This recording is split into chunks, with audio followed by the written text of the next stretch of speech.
Students, આજે આપણે બાયોલોજીમાં એક નવું યુનિટ સ્ટાર્ટ કરવાના છીએ, જેનેટિક્સ એટલે કે જનીન વિદ્યા. આ યુનિટમાંથી દર વર્ષે નીટમાં 10 થી 12 પ્રશ્નો પૂછાતા હોય છે અને એમાં આપણે 3 ચેપ્ટરની ચર્ચા કરીશું. પહેલું છે પાંચમું ચેપ્ટર પ્રિન્સિપલ્સ ઓફ ઇનહેરિટન્સ એટલે કે આનુવંશિકતા અને ભિન્નતાના સિદ્ધાંતો.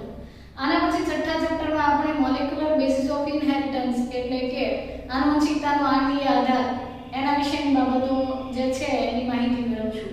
જેમાં ઘણી બધી અગત્યની પ્રક્રિયાઓ છે, જેમ કે આનુવંશિકતા માટે કોણ જવાબદાર છે, કયો અણુ છે, કેવી પ્રક્રિયાઓ થાય છે, કેવી રીતે લક્ષણો ખરેખર વારસાગમન પામે છે. ત્યાર પછી સાતમા ચેપ્ટરમાં તમે ઉદ્દીપક વિકાસ વિશેની બેસિક માહિતીઓ જે છે એ મેળવશો. ચાલો તો આનુવંશિકતા અને ભિન્નતા એટલે શું?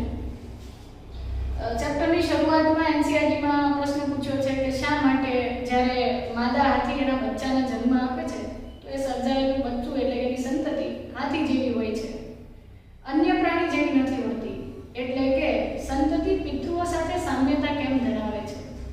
આ સામ્યતા જે છે એ જ વારસાગમન અથવા તો આનુવંશિકતા છે.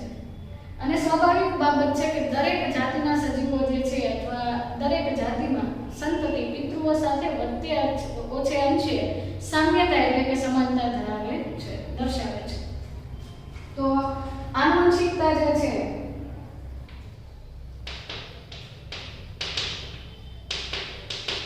અથવા ઇનહેરિટન્સ, આનુવંશિકતા શું છે? આનુવંશિકતા એક પ્રક્રિયા છે જેના દ્વારા પિતૃ પેઢીના લક્ષણો જે છે એ સંતતિમાં વહન પામે છે. બીજા શબ્દોમાં તમે એવું પણ સમજી શકો કે પિતૃ પેઢી જેવા લક્ષણો સંતતિમાં હોવાની બાબત અથવા સંતતિઓ પિતૃઓ સાથે સામ્યતા દર્શાવે છે એ બાબતને આનુવંશિકતા કહેવાય છે. તો આનુવંશિકતા ખરેખર શું છે? આનુવંશિકતા ખરેખર તો એક પ્રક્રિયા છે, એક પ્રક્રિયા કે જેના દ્વારા પિતૃ પેઢીના લક્ષણો, પ્રક્રિયા કે જેના દ્વારા પિતૃ પેઢીના લક્ષણો સંતતિમાં વહન પામે છે. જે પ્રક્રિયા દ્વારા પિતૃઓના લક્ષણો સંતતિમાં વહન પામે છે એ પ્રક્રિયાને આનુવંશિકતા અથવા ઇનહેરિટન્સ તરીકે ઓળખવામાં આવે છે. અથવા બીજા શબ્દમાં તમે એવું પણ કહી શકો કે સંતતિઓ જે છે, સંતતિઓ અને પિતૃઓ વચ્ચે રહેલી સામ્યતા, સંતતિઓ અને પિતૃઓ વચ્ચેની સમાનતા અથવા સામ્યતા એટલે આનુવંશિકતા. પિતૃ જેવા લક્ષણો સંતતિમાં જોવા મળે છે એ બાબતને આનુવંશિકતા તરીકે ઓળખવામાં આવે છે. હવે પ્રશ્ન એ છે કે શું દરેક જાતિના સજીવોમાં ખૂબ સામ્યતા છે? કહેવાનો મારો અર્થ એવો છે કે શું મનુષ્યના અથવા કોઈ કપલ છે તો એના જેટલા પણ બાળકો છે એ આબેહૂબ એકબીજાને મળતા હોતા હશે? શું એમની વચ્ચે ખૂબ જ સમાનતા હશે, ખૂબ જ સરખાપણું જોવા મળતું હશે? નહીં, દરેક વખતે એ સાચું નથી. હા, મોટા ભાગે સંતતિઓ પિતૃને મળતી આવે છે, સામાન્ય લક્ષણો જે છે એ બધામાં સરખા છે, પરંતુ આમ છતાં પિતૃઓ કરતા સંતતિમાં જુદાપણું જોવા મળે છે. ખાસ કરીને ઉચ્ચ કક્ષાના સજીવોમાં જે છે આ લક્ષણોનું જુદાપણું જોવા મળે છે અને એને આપણે ભિન્નતા અથવા વેરિએશન તરીકે ઓળખીએ છીએ. ભિન્નતા એટલે શું? પિતૃઓ કરતા સંતતિ જુદી પડે છે અથવા પિતૃઓ કરતા સંતતિમાં કેટલાક લક્ષણો જુદા છે, આ બાબતને ભિન્નતા કહેવામાં આવે છે. પણ એની સચોટ વ્યાખ્યા લખીએ તો એવું કહી શકાય કે એક જ જાતિના સજીવોમાં રહેલું લક્ષણોનું જુદાપણું, લક્ષણોના વૈવિધ્યને અથવા લક્ષણોના જુદાપણાને ભિન્નતા કહે છે. અહીંયા એક જ જાતિના સજીવો એટલે શું? એક જ સ્પીસીઝ અથવા એક જ જાતિ એટલે આપણે ભણી ગયા છીએ 11th કે એક જ જાતિના સજીવો કોને કહેવાય? વધુમાં વધુ લક્ષણો સામ્યતા ધરાવતા હોય અને તેઓ આંતર પ્રજનન દ્વારા, અંદરો અંદર પ્રજનન દ્વારા નવી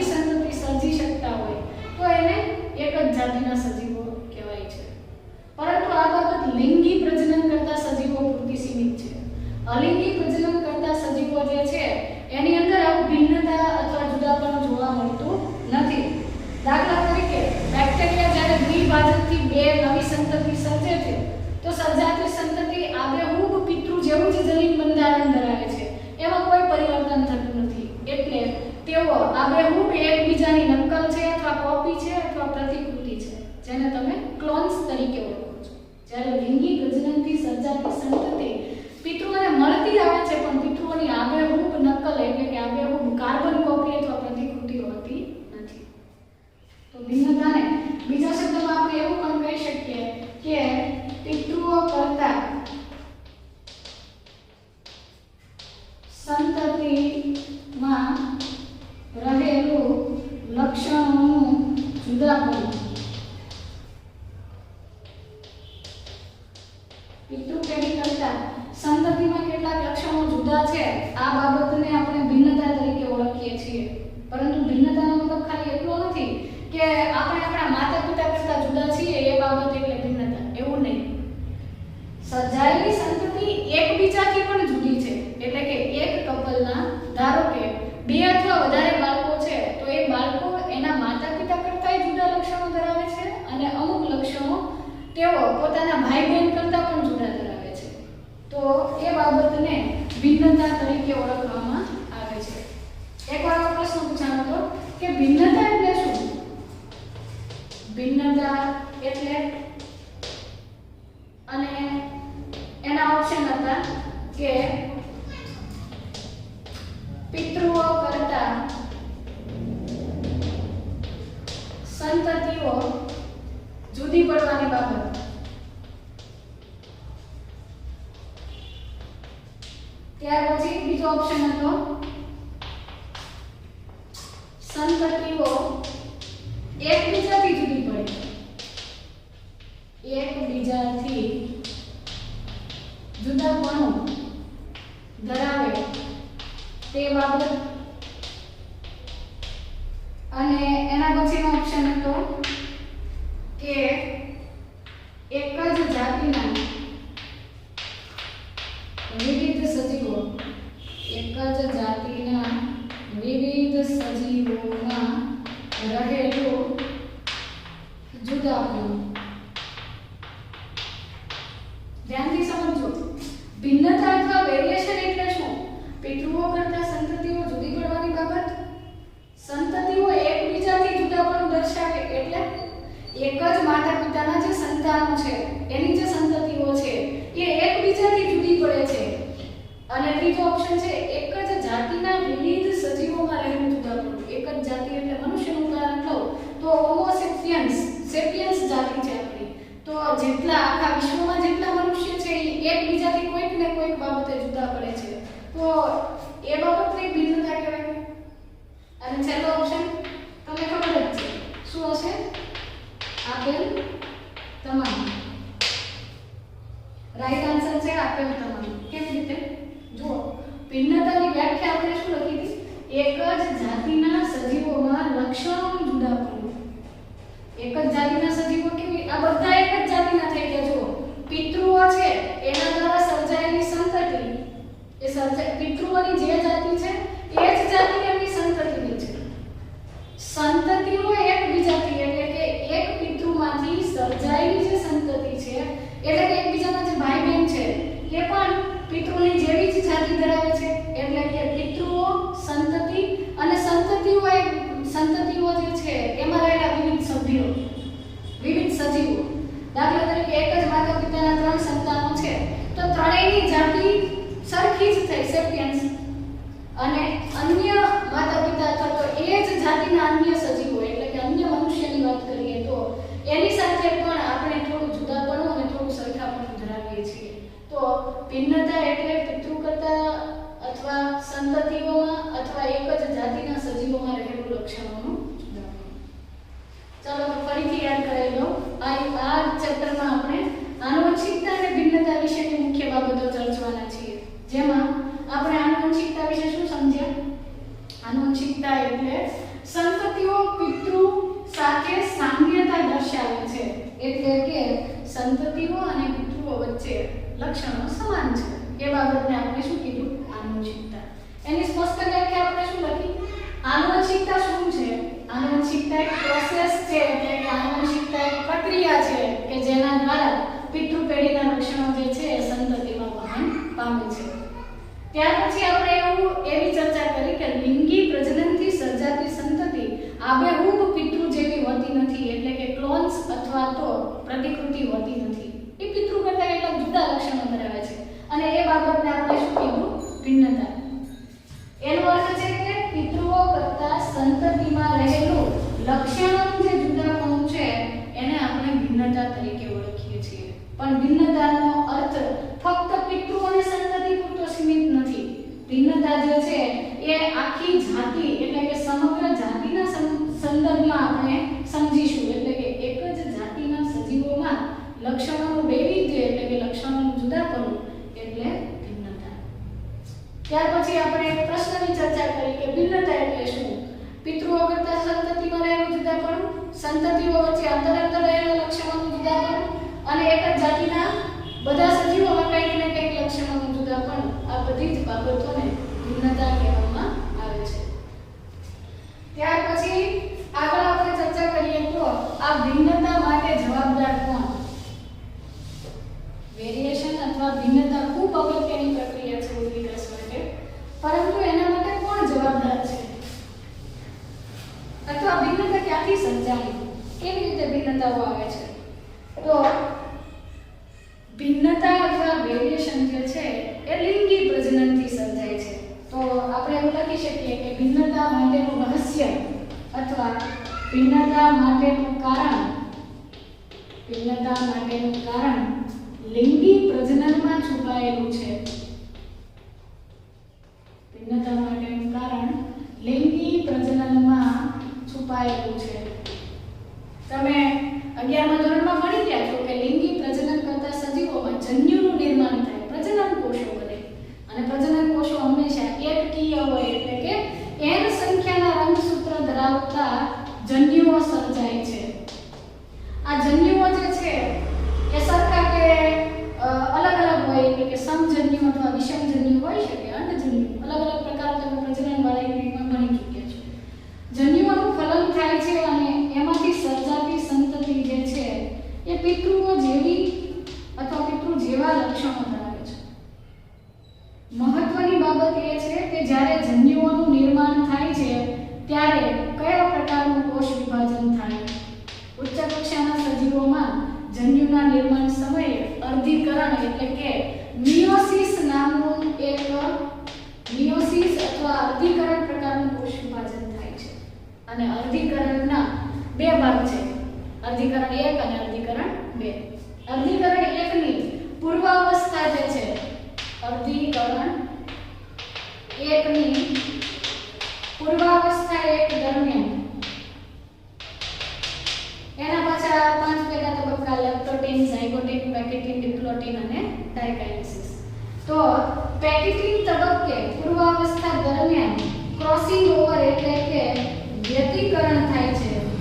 આ વ્યતિકરણ અથવા ક્રોસિંગ ઓવર એટલે શું?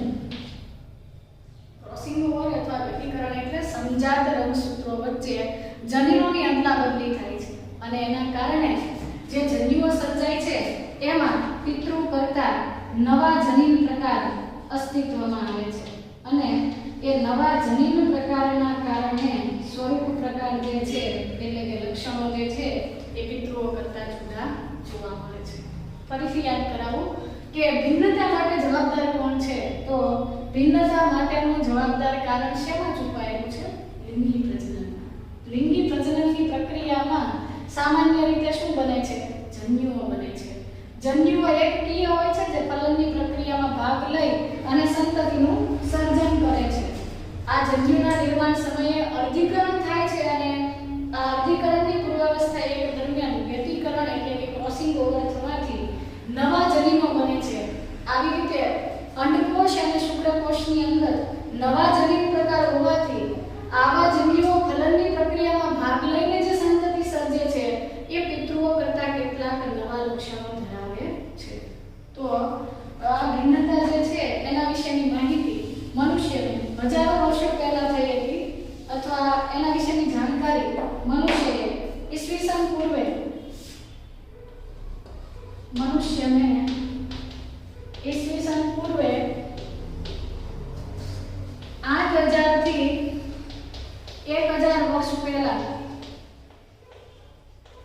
ભિન્નતા વિશેની જાણકારી પ્રાપ્ત થઈ હતી. ભિન્નતા વિશેની માહિતી અથવા ભિન્નતા વિશેનું જ્ઞાન પ્રાપ્ત થયું હતું. આવું કેવી રીતે આપણે કહી શકીએ? આટલા બધા વર્ષો પહેલા મનુષ્યને ભિન્નતા વિશે ખબર હતી એવું કેવી રીતે કહી શકાય? એનું ઘણા બધા એના એવિડન્સ છે, પુરાવાઓ છે. પ્રાચીન ગ્રંથોની અંદર ચીનના કેટલાક ગ્રંથ છે એમાં એના વિશેની જાણકારી છે કે કેટલાય વર્ષો પહેલા ચાઇનામાં લોકો ચોખાની સારી ઉત્તમ જાતો મેળવવા માટે, વધારે ઉત્પાદન અને વધારે ગુણવત્તા મેળવવા માટે કૃત્રિમ સંકરણ કરતા હતા. આ કૃત્રિમ સંકરણમાં શું કરવામાં આવે? ઈચ્છિત જાતિના અથવા ઈચ્છિત લક્ષણો મેળવવા માટે જે તે સારા લક્ષણો ધરાવતી બે વનસ્પતિઓ અથવા બે પ્રાણીઓ પસંદ કરવામાં આવે અને એમાં કૃત્રિમ રીતે આપણે પ્રજનન પ્રેરિત કરી શકીએ. જે તમે વનસ્પતિમાં સપુષ્પી વનસ્પતિમાં લિંગી પ્રજનન વાળા ચેપ્ટરમાં ભણી ચૂક્યા છો, બેગિંગ અને ઇમેસ્ક્યુલેશન, જેમાં એક પુષ્પની પરાગરજ તમે બીજા પુષ્પ ઉપર સ્થળાંતરણ કરી અને તમે ઈચ્છિત સંતતિ મેળવવા માટે આવું કૃત્રિમ રીતે સંકરણ પ્રેરો છો. તો આ કૃત્રિમ સંકરણ હાલમાં તમે ભણો છો, ખરેખર તો એ આટલા વર્ષો પહેલા થતું જ હતું. મનુષ્ય એનાથી જાણકાર હતા. તો આનો અર્થ એવો લઈ શકાય કે આપણા જે પૂર્વજો છે એમને પણ આનુવંશિકતા અને ભિન્નતા વિશેની માહિતી તો હતી જ. જો ખબર જ ના હોય તો તેઓ કૃત્રિમ સંકરણ કેવી રીતે કર્યું હોત એમણે? કેવી રીતે એને વનસ્પતિ કે પ્રાણીઓમાં ઈચ્છિત લક્ષણો માટે આવું સંકરણ યોજ્યું હશે? તો આવી રીતે ઈસવીસન પૂર્વે 8000 થી 1000 વર્ષ પહેલા ભિન્નતા વિશેનું જ્ઞાન મનુષ્યને હતું અને એના ઘણા બધા ગ્રંથોમાં એના પુરાવાઓ પ્રાપ્ત થયેલા છે. ભારતની જ વાત કરીએ તો દાખલા તરીકે ભારતની અંદર પંજાબની શાહીવાલ ગાયનું ઉદાહરણ આપ્યું છે. પંજાબમાં જોવા મળતી શાહીવાલ ગાય જે છે, આ શાહીવાલ ગાય શું છે? ગાયની એક એવી વેરાયટી છે, એક એવી જાત છે કે જેની અંદર દૂધનું ઉત્પાદન વધારે થાય છે અને તેની સંતતિઓ છે ખડતલ અને મજબૂત શારીરિક બાંધો ધરાવે છે, શારીરિક સ્વસ્થતા ધરાવે છે, દૂધનું ઉત્પાદન સારું થાય છે, પ્રજનન ક્ષમતા સારી છે. તો આ પંજાબની શાહીવાલ ગાય કેવી રીતે બની? ભારતની અંદર આ ગાયની વેરાયટી અથવા જાત મેળવવા માટે આપણે એને જાત અથવા બ્રીડ કહીશું. એના વિશે તમે આગળ બીજા એક ચેપ્ટરમાં ભણશો. આ બ્રીડ અથવા અગત્યની જાત કેવી રીતે મેળવી કે જે શરૂઆતમાં જોવા મળતી જંગલી અથવા વન્ય જાતો હતી. જંગલી અથવા વન્ય સજીવ કોને કહેવાય? જેના પર ક્યારેય કોઈ પ્રકારનું સંકરણ થયું નથી. કુદરતી રીતે તેઓ જે રીતે પોતપોતાની ઈચ્છા પ્રમાણે પસંદગી અનુસાર પ્રજનન દર્શાવતા હતા, વર્ષો સુધી એમાં કોઈ પણ પ્રકારના પ્રયોગો નથી થયા અને એવો અશુદ્ધ જનીન બંધારણ ધરાવે છે. એટલે કે એના જનીનો જે છે એ વારંવાર સ્વફલનને કારણે અથવા તો અંદર અંતઃસંકરણના કારણે એક સરખા જનીન પ્રકાર ધરાવતી જે જાતો છે એને વન્ય જાતો કહેવાય છે.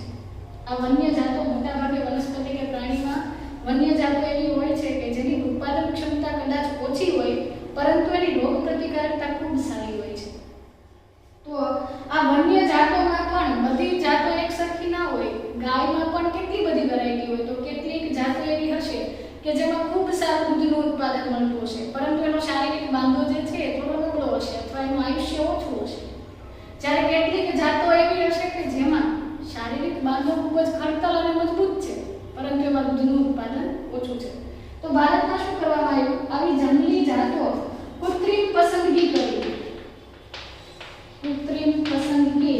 અને પ્રેરિત પ્રજનન અથવા ઈચ્છિત પ્રજનન દ્વારા ગાયની બે સજીવો એવા પસંદ કરવામાં આવ્યા કે જેમાં નર અને માદામાં અલગ અલગ ઈચ્છિત લક્ષણો હતા. દાખલા તરીકે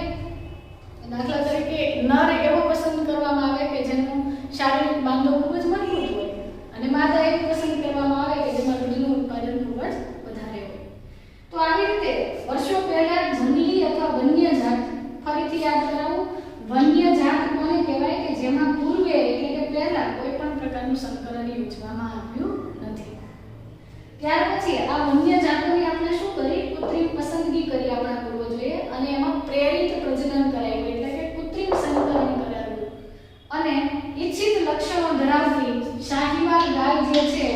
એની બ્રીડ અથવા વેરાયટી આપણે પ્રાપ્ત કરી અને હાલમાં આ જે ગાય છે એમાં દૂધનું ઉત્પાદન પણ સારું છે અને એનો શારીરિક બાંધો જે છે એ પણ મજબૂત છે. તો વર્ષો પહેલા પણ ભિન્નતા વિશેની બાબતો જે છે એનાથી મનુષ્ય જાણકાર હતા, પરંતુ હા તેઓ એના વૈજ્ઞાનિક કારણો અથવા એની પાછળ રહેલી વૈજ્ઞાનિક પ્રક્રિયાઓ વિશે એટલા બધા જાગૃત નહોતા કે આનુવંશિકતા માટે કોણ જવાબદાર છે અથવા કેવી રીતે આ પ્રક્રિયા થાય છે, કેવી રીતે આ લક્ષણો આમાંથી આમાં જાય છે અથવા સંતતિઓ કેવી રીતે જુદાપણું ધરાવે છે એ વિશેની માહિતી પિતૃઓ અથવા આપણા પૂર્વજોમાં એટલી બધી નહોતી, છતાં પણ તેમને ભિન્નતા વિશે સામાન્ય માહિતી તો હતી જ. હવે જે તે જાતિના સભ્યો માટે ભિન્નતા જે છે એ ઉદ્વિકાસમાં પણ ખૂબ અગત્યની છે, કારણ કે એના લીધે નવા નવા લક્ષણો આવે છે. તો આ ભિન્નતા જે છે એ બે પ્રકારની છે. ભિન્નતા અથવા વેરિએશન જે છે એના મુખ્ય આપણે કોષીય સ્તરે અથવા જે તે જાતિમાં વૈજ્ઞાનિક દૃષ્ટિકોણે બે મુખ્ય પ્રકાર લઈશું. પહેલો પ્રકાર છે દૈહિક ભિન્નતા અથવા સોમેટિક વેરિએશન.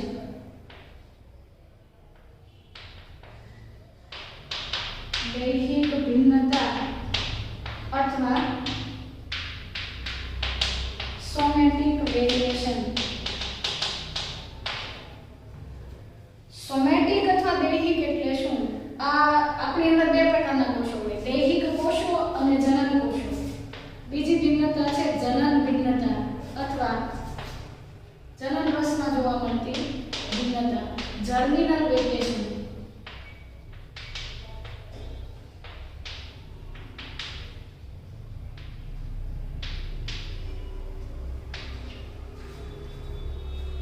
દૈહિક કોષો અને જનન કોષો એટલે શું? દૈહિક કોષો એવા કોષો છે કે જે વારસાગમનમાં ભાગ લેતા નથી અથવા પ્રજનનની પ્રક્રિયામાં ભાગ લેતા નથી. તો આવા કોષોમાં જે જોવા મળતી ભિન્નતા છે એને કહેવાય છે દૈહિક ભિન્નતા. તો સોમેટિક વેરિએશન છે એ સોમેટિક સેલ્સમાં એટલે કે દૈહિક કોષોમાં જોવા મળે છે. અને આ ભિન્નતા જે છે સોમેટિક વેરિએશન જે છે એનું ઇન્હેરિટન્સ નથી થતું, એટલે કે તે હેરિડિટીમાં નથી આવતી, વારસાગમન પામતી નથી. એ જે તે સજીવ પૂરતી મર્યાદિત છે. દાખલા તરીકે દૈહિક કોષો કોને કહીશું? જે પ્રજનનમાં ભાગ નથી લેતા એ બધા જ કોષો, એટલે કે આપણા હાથ પગ થી માંડીને તમારા પાચન તંત્ર, શ્વસન તંત્ર, ઉત્સર્જન તંત્ર, આ બધા જ કોષો જે છે એ દૈહિક કોષો છે. એમાં રહેલું જુદાપણું છે એ સંતતિને વારસામાં મળતું નથી. જ્યારે જનન કોષો જે છે, જનન કોષોમાં જોવા મળતી, જનન કોષો એટલે જર્મિનલ સેલ્સ અથવા જર્મ સેલ્સ. આ જર્મિનલ સેલ્સ જે છે અથવા જનન કોષો જે છે એની અંદર જોવા મળતી ભિન્નતાને જનનકીય ભિન્નતા અથવા જનન ભિન્નતા કહેવાય છે. અને જનન ભિન્નતા જે છે એના ફરીથી પાછા બે પ્રકાર છે. જનનકીય ભિન્નતા છે તેના ફરીથી પાછા બે પ્રકાર છે, સતત અને અસતત ભિન્નતા. સતત એટલે કે કન્ટિન્યુઅસ વેરિએશન, કન્ટિન્યુઅસ વેરિએશન, અને અસતત એટલે ડિસકન્ટિન્યુઅસ.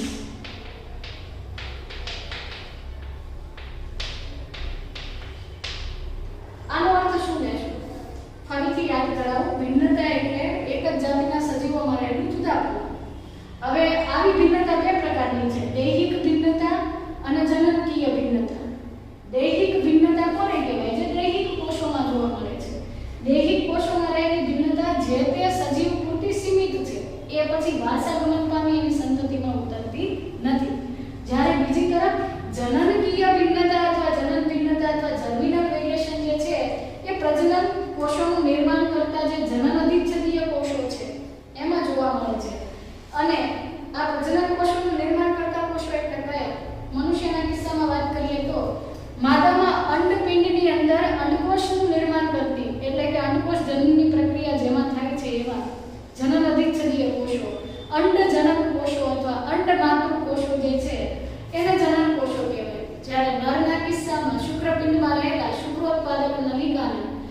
જનનોદિચ્છદીય કોષો કે જેમાં શુક્રકોષ જનનની પ્રક્રિયા થાય અને શુક્રકોષો બને છે.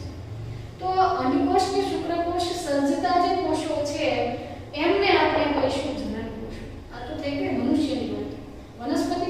વનસ્પતિમાં પરાગરજનું નિર્માણ કરતા અથવા નરજન્યુનું નિર્માણ કરતા જે જનનોદિચ્છદીય કોષો છે અને માદામાં અંડકનું નિર્માણ કરતા જે કોષો છે એને આપણે જનનકોષો કહીશું.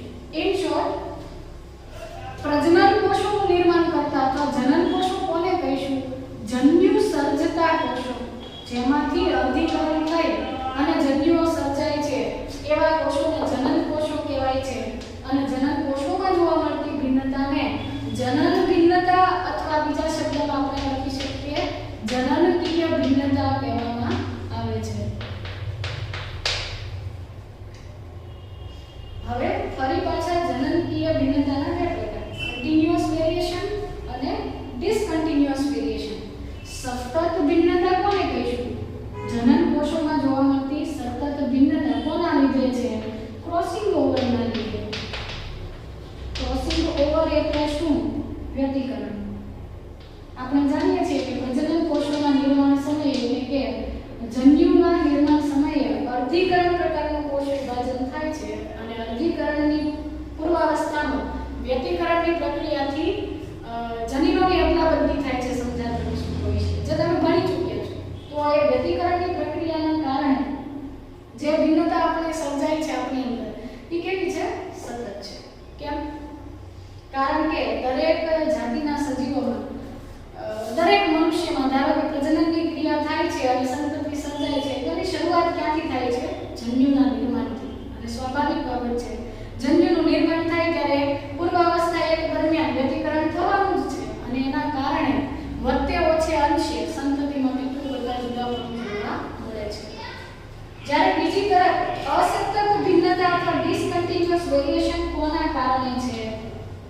અસતત અથવા ડિસકન્ટિન્યુઅસ વેરિએશન જે છે એ મ્યુટેશન એટલે કે વિકૃતિના કારણે છે. વિકૃતિ એટલે શું? વિકૃતિ જે છે એ જનીનમાં થતા કેટલાક પરિવર્તનો છે જે અચાનક જ થાય. સામાન્ય રીતે વિકૃતિ હાનિકારક હોય પણ કેટલીક વખત ફાયદાકારક પણ હોય. તો આ ચેપ્ટરના એન્ડમાં આપણે વિકૃતિના વિવિધ પ્રકારો અને એ કેવી રીતે સર્જાય છે, કયા સજીવમાં એનાથી કઈ ખામી સર્જાય છે અને કયા સજીવમાં વિકૃતિથી ફાયદો થાય છે એ બધી જ માહિતી આપણે મેળવીશું. તો આ થઈ ગઈ વિકૃતિ વિશેની બાબતો. ફરીથી યાદ કરાવી દો, અત્યાર સુધી આપણે કેટલું ભણ્યા? આપણે બે બાબતોની ચર્ચા કરી, એક તો આનુવંશિકતા અને બીજું ભિન્નતા. ઇનહેરિટન્સ અને વેરિએશન. આનુવંશિકતા એટલે શું? સંતતિઓ પિતૃ જેવા લક્ષણો ધરાવે અથવા મુખ્ય વ્યાખ્યા એ લઈશું આપણે એક પ્રક્રિયા છે, પ્રક્રિયા કે જેના દ્વારા પિતૃ પેઢીના લક્ષણો સંતતિમાં વહન પામે છે એ પ્રક્રિયાને આનુવંશિકતા અથવા ઇનહેરિટન્સ કહીશું. પણ પાછો પ્રશ્ન એવો આવે છે કે લિંગી પ્રજનનથી સર્જાતી સંતતિ આબેહૂબ પિતૃ જેવી નથી, એટલે કે ક્લોન્સ નથી, પ્રતિકૃતિ નથી, કાર્બન કોપી નથી. આપણે પિતૃઓ કરતા કેટલીક બાબતે જુદા પડીએ છીએ. તો પિતૃઓ કરતા સંતતિમાં જે જુદાપણું છે એના માટે આપણે શબ્દ લીધો ભિન્નતા. પરંતુ એની સચોટ વ્યાખ્યા આપણે શું લખી હતી? એક જ જાતિના સજીવોમાં જોવા મળતું લક્ષણોનું જુદાપણું એટલે ભિન્નતા, એટલે કે વેરિએશન. ત્યાર પછી આપણે એ પણ ચર્ચા કરી કે ભિન્નતા માટેનું મુખ્ય કારણ લિંગી પ્રજનન છે, જેના વિશેની માહિતી આપણા પૂર્વજોએ 8000 વર્ષથી 1000 વર્ષ પૂર્વે એવો જાણતા હતા અને એમણે પ્રેરિત પ્રજનન કરાવ્યા હતા. વનસ્પતિ અને પ્રાણીમાં ઇચ્છિત લક્ષણો મેળવવા માટે એમણે કૃત્રિમ સંકરણ યોજ્યા હતા. એના પુરાવાઓ પરથી, એના વિશેના જે એવિડન્સ હતા, પુરાવાઓ હતા, એના પરથી આપણે એવું કહી શકીએ કે આપણા પૂર્વજોને ભલે વૈજ્ઞાનિક બાબતો નથી ખબર કે ભિન્નતા કેવી રીતે આવી, વ્યતિકરણ થયું કે ન થયું, એ બાબતો એમને ખબર નહોતી, છતાં પણ એમને એ ખબર હતી કે આ એક જાતિના છોડની અંદર કંઈક સારા લક્ષણો છે, આ બે છોડમાં અલગ અલગ સારા લક્ષણો છે, બંને વચ્ચે આપણે બેડિંગ અને ઇમેસ્ક્યુલેશન એટલે કે કૃત્રિમ સંકરણ યોજીએ તો એનાથી સર્જાતા નવા છોડથી જે બીજ મળશે અને એને વાવશું તો એમાંથી એવી સંતતિ સર્જાશે કે જેમાં બંને પિતૃઓના ઇચ્છિત લક્ષણો હશે. ત્યાર પછી આપણે ભિન્નતાના બે પ્રકાર જોયા: દૈહિક ભિન્નતા અને જનનકીય ભિન્નતા. દૈહિક ભિન્નતા એટલે સોમેટિક જે દૈહિક કોષોમાં જોવા મળે છે અને આ દૈહિક કોષોમાં જોવા મળતી ભિન્નતા જે છે એ વારસાગમન પામતી નથી, એટલે કે આ પ્રકારની ભિન્નતા આનુવંશિક હોતી નથી, એ જે તે સજીવો પૂરતી સીમિત છે। આ પ્રકારની ભિન્નતા ફક્ત જે તે સજીવો પૂરતી જ સીમિત છે, એ સંતતિમાં જતી નથી। જ્યારે બીજી તરફ જનનકીય ભિન્નતાની વાત કરીએ એટલે કે જર્મિનલ વેરિએશન જે છે એ શેમાં જોવા મળે છે? તો જનન કોષોમાં જોવા મળે છે, જર્મિનલ સેલ્સ અથવા જર્મ સેલ્સમાં। હવે જર્મ સેલ્સ ક્યાં હોય? જનન પિંડમાં હોય, એટલે કે અંડપિંડ અને શુક્રપિંડ, અથવા તો વનસ્પતિની વાત કરીએ તો ગાયનોસિયમ અને એન્ડ્રોસિયમ, એટલે કે પુંકેસર ચક્ર અને સ્ત્રીકેસર ચક્ર, પુંકેસર અને સ્ત્રીકેસરની અંદર હોય છે આ બધી રચનાઓ। જનન કોષો કોને કહેવાય? જનન કોષો એને કહેવાય કે જે જન્યુઓનું નિર્માણ કરે છે। જન્યુઓના નિર્માણ વખતે કયા પ્રકારનું કોષ વિભાજન થાય? અર્ધીકરણ। અને અર્ધીકરણના કયા તબક્કે વ્યતિકરણ થાય? પૂર્વાવસ્થા 1 માં પેગાઇટિન તબક્કે ક્રોસિંગ ઓવર એટલે કે વ્યતિકરણ થાય। આ વ્યતિકરણમાં શું થાય? જનીનોની અદલાબદલી થાય, રંગસૂત્રના ટુકડાઓ જે છે સંજાત રંગસૂત્રો વચ્ચે એની ફેરબદલી થાય છે અને એના પરિણામે નવા લક્ષણો અથવા નવા જનીન પ્રકાર અસ્તિત્વમાં આવે। તો વ્યતિકરણના કારણે જે વેરિએશન અથવા ભિન્નતા સર્જાય છે જનન કોષોમાં એ સતત છે, એટલે કે પેઢી દર પેઢી બધામાં જ આ ભિન્નતા જશે। જ્યારે અસતત ભિન્નતા શું છે? અસતત ભિન્નતા વિકૃતિથી સર્જાય છે અને વિકૃતિ દરેક જાતિમાં, દરેક સંતતિમાં થાય, દરેક સજીવમાં થાય એવું કહી શકાતું નથી।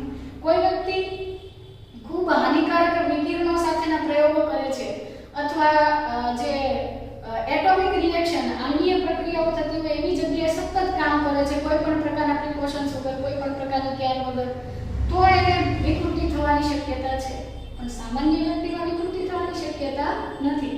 એટલે વિકૃતિના કારણે જે ભિન્નતા સર્જાય છે એને આપણે અસતત ભિન્નતા તરીકે ઓળખીએ છીએ। ત્યાર પછી આ થઈ ગયું આપણું પ્રસ્તાવના। આ બે શબ્દોની સમજ મેળવી આપણે કે આનુવંશિકતા અને ભિન્નતા એટલે શું।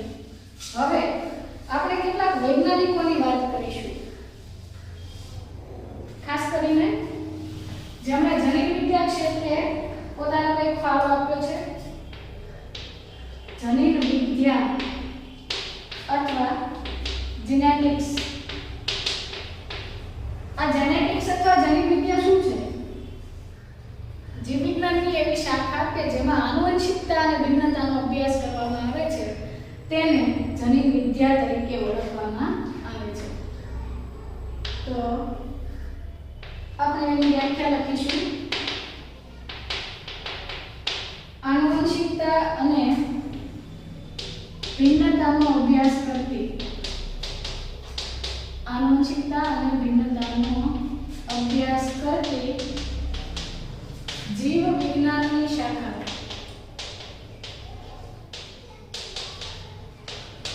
એટલે જનીન વિદ્યા, જેનેટિક્સ। પરંતુ જનીન વિદ્યા જે છે આ જનીન વિદ્યા શબ્દ વિલિયમ બેટ્સન દ્વારા આપવામાં આવ્યો હતો। વિલિયમ બેટ્સન નામના વૈજ્ઞાનિકે, વિલિયમ બેટ્સનના બદલે ઘણીવાર એવું પણ આપે ડબલ્યુ બેટ્સન અથવા એટલું બેટ્સન આપી દે તો પણ તમે સમજી શકો કે વિલિયમ બેટ્સન નામના વૈજ્ઞાનિકે જનીન વિદ્યા શબ્દ આપ્યો છે।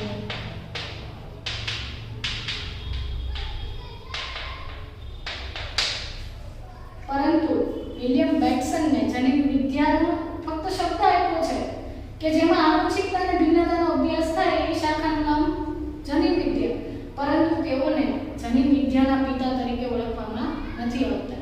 હા, તેમને મોડર્ન જીનેટિક્સના ફાધર કહી શકાય। એમને ફાધર ઓફ મોડર્ન જેનેટિક્સ કહેવાય છે। આધુનિક જનીન વિદ્યાના પિતા છે તેઓ। સૌથી પહેલા શરૂઆત કોણે કરી હતી?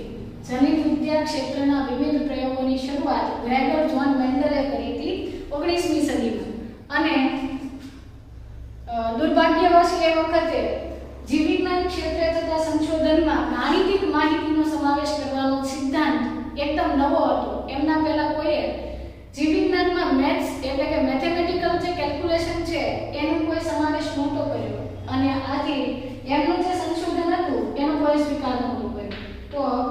ગ્રેગર જોન મેન્ડલ જે છે, ગ્રેગર જોન મેન્ડલને જનીન વિદ્યાના પિતા કહે છે. ગ્રેગર જોન મેન્ડલે વટાણાના છોડ પર સતત પ્રયોગો કરી અને એવું પુરવાર કર્યું અથવા એવું એમણે તારણ કાઢ્યું હતું, અનુમાન કાઢ્યું હતું કે દરેક સજીવમાં કંઈક વિશેષ પ્રકારના એવા કારકો છે. કારકો કેવા છે, ક્યાં છે, શું છે એ મને નથી ખબર, પણ એવા કંઈક કારકો છે, કંઈક એલિમેન્ટ્સ છે, કંઈક ફેક્ટર છે કે જેના કારણે સજીવોની અંદર આનુવંશિકતા અથવા વારસાગમન થાય છે. પરંતુ ગ્રેગર જોન મેન્ડલે પોતાનું સંશોધન કાર્ય જે છે એ ખૂબ નાના એક રિજનલ એટલે કે એના પ્રાદેશિક સ્તરે વાંચવામાં આવતું જે મેગેઝિન હતું એમાં એને શું કહેવાય પ્રકાશિત કરી હતી. એટલે એની માહિતી અન્ય લોકો સુધી વિશ્વમાં પહોંચી નહીં. સાદું ઉદાહરણ આપું કે આપણે લોકલ લેવલે તમારી નજીકમાં ઘણા બધા ન્યૂઝપેપર હોય, જેમ કે દિવ્ય ભાસ્કર હોય, ગુજરાત મિત્ર હોય, ગુજરાત સમાચાર હોય. હવે ધારો કે આપણે કોઈક આર્ટિકલ લખીએ અને એને ફક્ત દિવ્ય ભાસ્કરમાં જ પબ્લિશ કરીએ તો ફક્ત ગુજરાતમાં અમુક જિલ્લામાં રહેતા અમુક લોકો જ આ પેપર વાંચતા હશે, તો એ માહિતી ફક્ત કેટલાક સિલેક્ટેડ લોકો સુધી જાય. જ્યારે તમે એ જ આર્ટિકલ ઇન્ડિયન ટાઈમ્સ અથવા ટાઈમ્સ ઓફ ઇન્ડિયામાં પબ્લિશ કરો છો તો આખા ઇન્ડિયામાં બધા વાંચે, તો ઘણા બધા લોકો સુધી તેની માહિતી છે. તો એવી રીતે ગ્રેગર જોન મેન્ડલે 7 વર્ષ સુધી લગાતાર વટાણા ઉપર સંશોધન કર્યું, પ્રયોગો કર્યા અને જે નિષ્કર્ષ અથવા તારણ કાઢ્યા હતા એનું પ્રકાશન એમણે ખૂબ લોકલ લેવલે એમના પ્રાદેશિક સ્તરે એક નાનકડા જે નેચરલ હિસ્ટ્રી સોસાયટી હતી એની અંદર એમણે એનું પબ્લિકેશન કર્યું. ખૂબ નાના સ્તરે પબ્લિકેશન કર્યું હોવાના કારણે એની માહિતી અથવા તો એમણે જે સંશોધન કર્યું છે એના વિશેની જાણકારી આખા વિશ્વમાં ફેલાવી નહોતી. આથી ગ્રેગર જોન મેન્ડલનું કાર્ય છે વર્ષો સુધી અજાણ્યું રહ્યું. તો એ જ્યારે આપણે મેન્ડેલિયન વાદ અથવા મેન્ડલ વિશેની ચર્ચા કરશું ત્યારે ફરીથી મળીશું. ફિલહાલ અન્ય વૈજ્ઞાનિકોની વાત કરીએ તો ગ્રેગર જોન મેન્ડલને ફાધર ઓફ જેનેટિક્સ અથવા જનીન વિદ્યાના પિતા કહેવાય છે.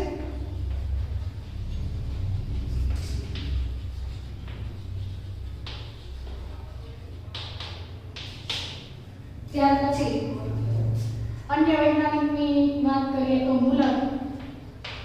મુલર નામના વૈજ્ઞાનિકે સાયટોજેનેટિક્સ શબ્દ વાપર્યો. સાયટોજેનેટિક્સ શબ્દ જે છે એ સૂચવ્યો છે અહીંયા સાયટોનો અર્થ છે સેલ. સાયટોનો અર્થ આપણે લઈશું સેલ એટલે કે કોષ અને જીનેટિક્સનો અર્થ લેશો જનીન વિજ્ઞાન, કોષીય જનીન વિજ્ઞાન. વૈજ્ઞાનિક મુલર જે છે એણે કોષીય સ્તરે જનીન વિદ્યા ઉપર કાર્ય કર્યું અને ખાસ કરીને કોષ કેન્દ્રમાં કેવી રીતે કઈ પ્રક્રિયાઓ થાય છે, કેટલા રંગસૂત્રો હોય છે, એમની ગોઠવણી શું છે, કેરિયોટાઇપિંગ શું હોય, આ બધી બાબતો વિશેનો અભ્યાસ કર્યો. અને વૈજ્ઞાનિક મુલરને ફાધર ઓફ એક્ટિનોબાયોલોજી કહેવાય છે. એક્ટિનોબાયોલોજી એક જીવ વિજ્ઞાનની એવી શાખા છે.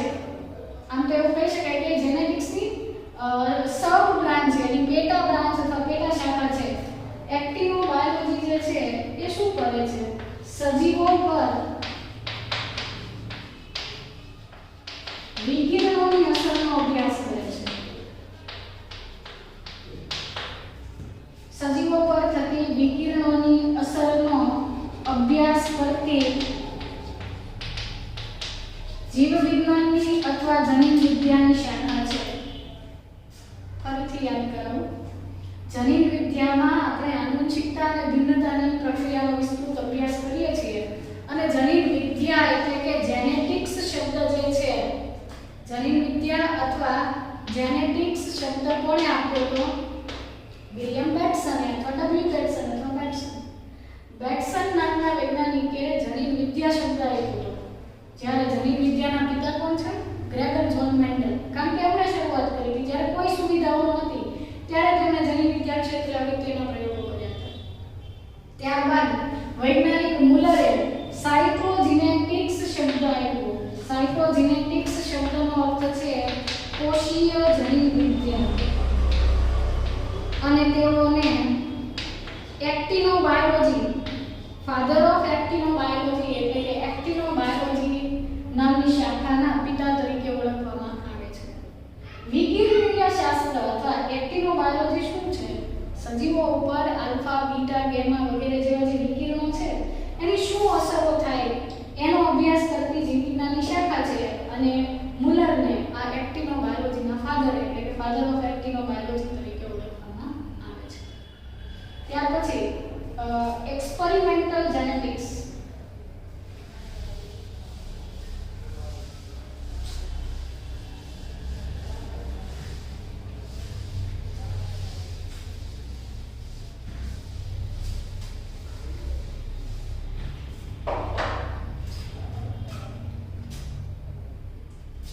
ગેરોડ નામના વૈજ્ઞાનિકને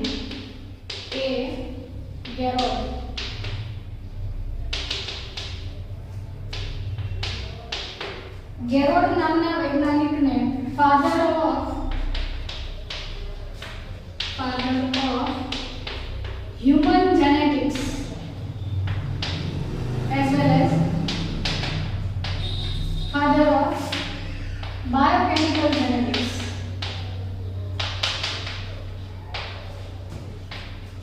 તરીકે ઓળખવામાં આવે છે. ગેરોડ નામના વૈજ્ઞાનિક જે છે એમણે મનુષ્યનો જે આખો જનીન સંકુલ છે, જીનોમ છે એના ઉપરનો અભ્યાસ કર્યો અને જનીનિક સ્તરે થતા પરિવર્તનોથી થતી કેટલીક ખામીઓ વિશેની માહિતી મેળવી અને એમણે જૈવ રાસાયણિક પ્રયોગો પરથી એ ખામીઓ દર્શાવી. આથી એમને ફાધર ઓફ હ્યુમન જેનેટિક્સ અને ફાધર ઓફ બાયોકેમિકલ જેનેટિક્સ કહેવાય છે. એમણે મનુષ્યમાં થતી આલ્કેપ્ટોન્યુરિયા નામની બીમારી શોધી કાઢી હતી. આલ્કેપ્ટોન્યુરિયા નામની બીમારી કે જેના વિશે આપણે આ એક ચયાપચયિક ખામી છે, જનીન સ્તરે વિકૃતિ થવાથી ઉત્સેચક ન બનવાના કારણે મનુષ્યની અંદર જે છે આ બીમારી થાય છે અને આ આલ્કેપ્ટોન્યુરિયા નામની બીમારી વિશેની માહિતી ગેરોડે આપી હતી. અને એમણે એવું પણ સૂચવ્યું હતું કે જો એક જનીનમાં વિકૃતિ થાય તો તમને એક એવી વિકૃત નિપજ મળશે, મતલબ કે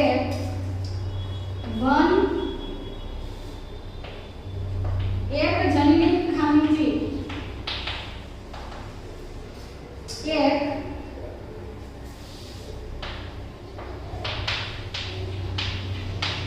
એક જનીનિક ખામીથી એક ખામીયુક્ત નિપજ મળશે.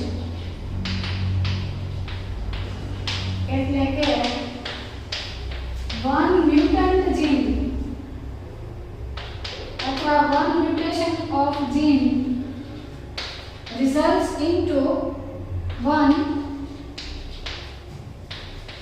defective product. मतलब કે જો એક જનીનમાં વિકૃતિ સર્જાય તો એ જનીન અભિવ્યક્ત થવાથી જે નિપજ મળે છે એ નિપજ આપણને કેવી મળશે? ખામીયુક્ત. તો ફાધર ઓફ હ્યુમન જેનેટિક્સ પૂછે અથવા ફાધર ઓફ બાયોકેમિકલ જેનેટિક્સ પૂછે તો વૈજ્ઞાનિક ગેરોડ. ત્યાર પછી father of experimental genetics Thomas hunt Morgan. ટૂંકમાં આપણે એમને એવું પણ લખી શકીએ ટી.એચ. મોર્ગન. થોમસ હન્ટ મોર્ગન નામના વૈજ્ઞાનિકે વર્ષો સુધી ડ્રોસોફિલા ફળ માખી ઉપર પ્રયોગો કર્યા અને એમણે પ્રયોગો કર્યા હોવાથી તેમને પ્રાયોગિક જનીન વિદ્યાના પિતા તરીકેનું બિરુદ આપવામાં આવ્યું છે. અથવા આપણે એમને ફાધર ઓફ experimental genetics કહીશું. father of experimental genetics.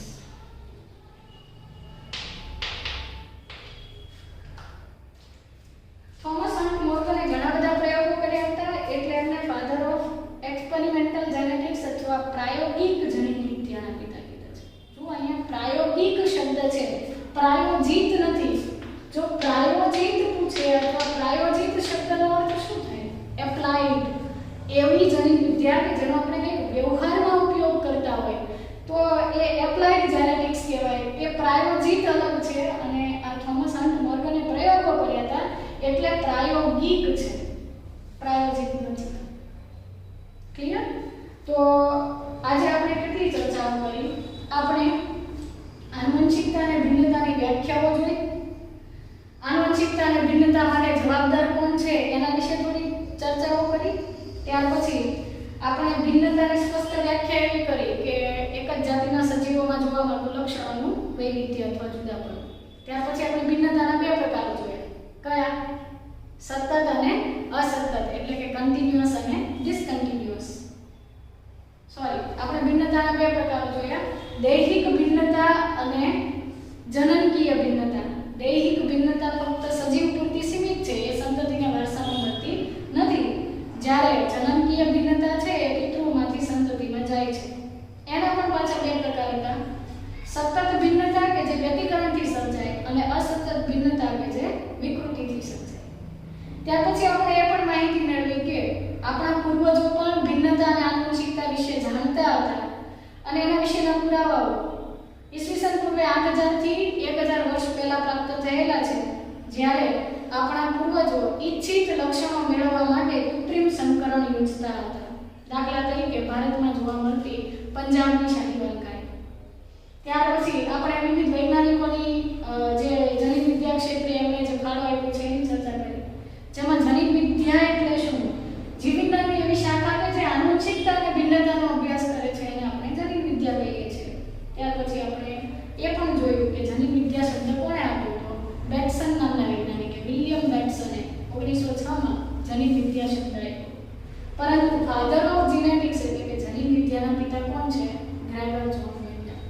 કેટલાક મેગેઝિનમાં એવું પણ આપ્યું છે કે ફાધર ઓફ મોડર્ન જેનેટિક્સ તો વિલિયમ બેટ્સન, પરંતુ જો ઓપ્શનમાં બંને આપ્યું હોય તો ફાધર ઓફ મોડર્ન જેનેટિક્સ આપ્યું હોય એમાં ગ્રેગર જોન મેન્ડલ આપ્યું હોય અને બેટ્સન પણ આપ્યું હોય તો આપણે મેન્ડલ પિક કરવું.